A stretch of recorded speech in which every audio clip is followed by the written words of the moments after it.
વરસાદમાં ખાવાની મજા આવે તેવા આપણે આજે દાબડા ભજીયા તૈયાર કરીશું. એ પણ ઘરની સામગ્રીઓથી તૈયાર કરીશું તો બિના ઝંઝટ તૈયાર થશે અને એકદમ નવા સ્વાદ સાથે તૈયાર થશે.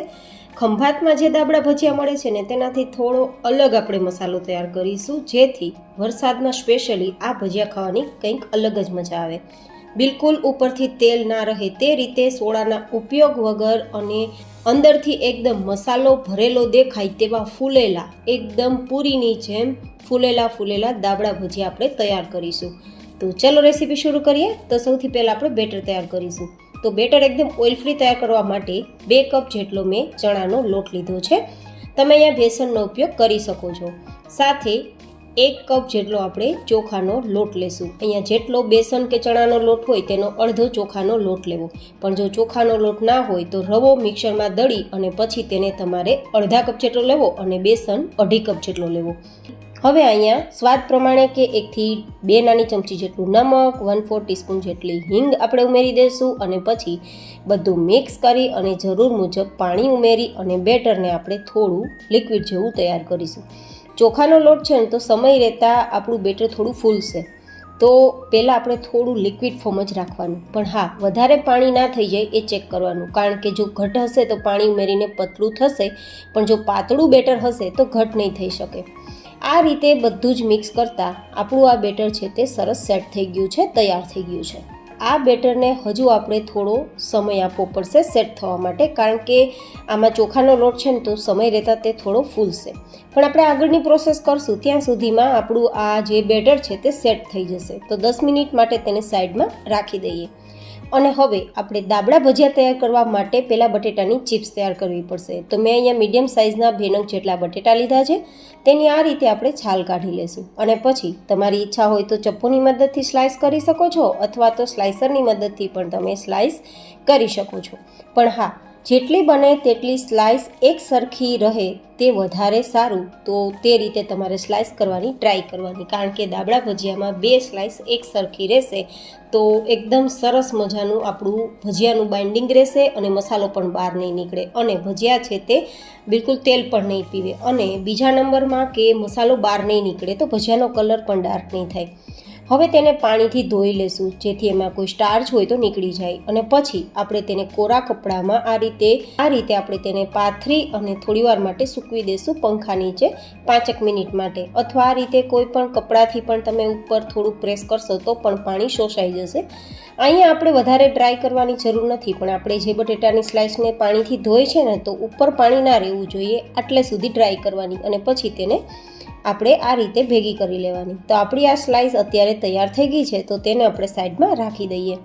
હવે આપણે દાબડા માટેનો મસાલો તૈયાર કરી લઈશું. તો અહીંયા હું વધારે સારા ટેસ્ટ માટે 1/4 કપ જેટલું લસણ લઉં છું.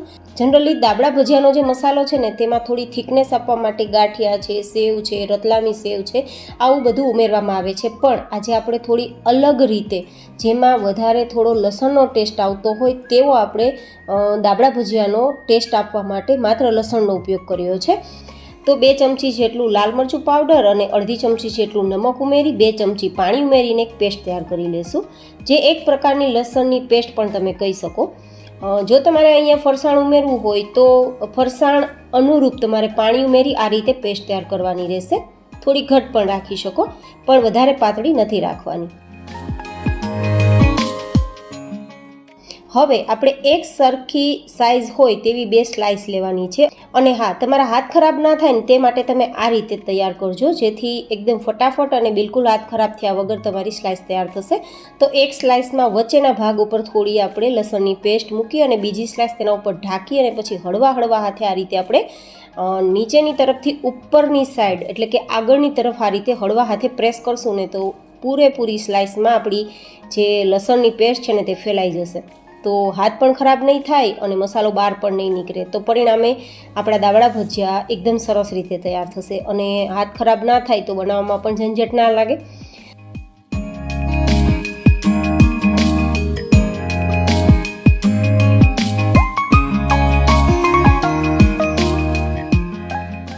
તો હવે આપણે 10 મિનિટ પછી 2 ચમચી જેટલું ગરમ તેલ ઉમેરીશું લોટની અંદર અને 1 નંગ જેટલા લીંબુનો રસ ઉમેરીશું. અહીંયા આપણે તેલ ઉમેર્યું છે ને તો ભજીયા ખાવામાં સોફ્ટ રહેશે અને લીંબુ ઉમેરવાથી આપણે સોડાના ઉપયોગ વગર ભજીયા તૈયાર કરીએ છીએ તો એકદમ જાળીદાર અને ફ્લફી તૈયાર થશે. તો લીંબુનો ઉપયોગ જરૂરથી કરવો, કારણ કે આજે આપણે સોડાનો ઉપયોગ તો કરતા નથી.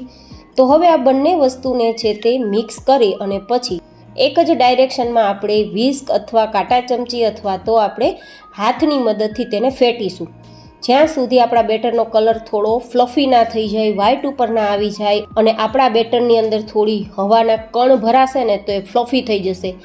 આવું બેટર ના થાય ને ત્યાં સુધી આપણે આ જ રીતે એક જ ડાયરેક્શનમાં ચલાવવાનું છે.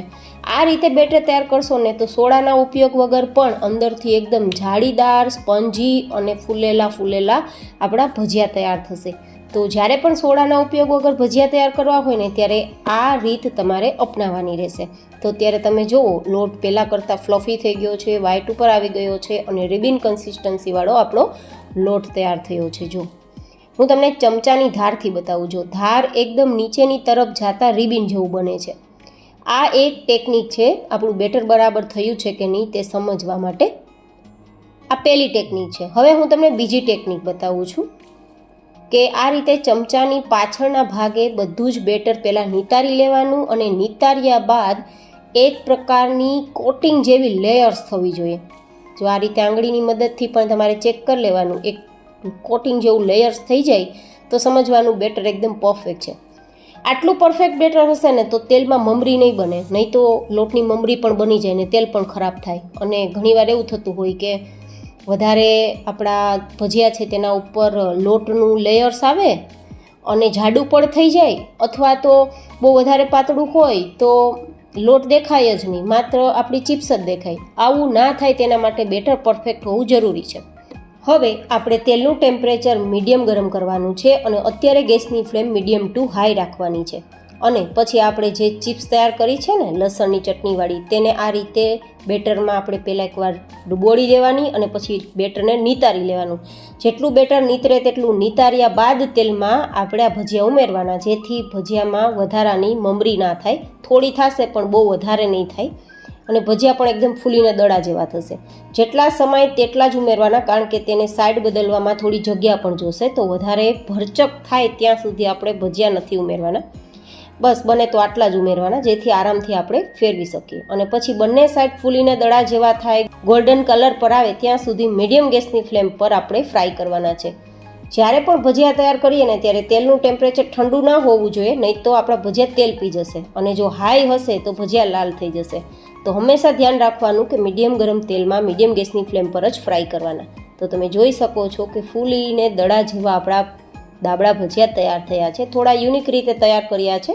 તો જુઓ તમે, એકદમ ઓઇલ ફ્રી તો છે જ, પણ અંદરથી ખોલીને જોતા ચિપ્સ અલગ છે અને તેની જે પેસ્ટ છે તે પણ આપણે અલગ રીતે દેખાય છે.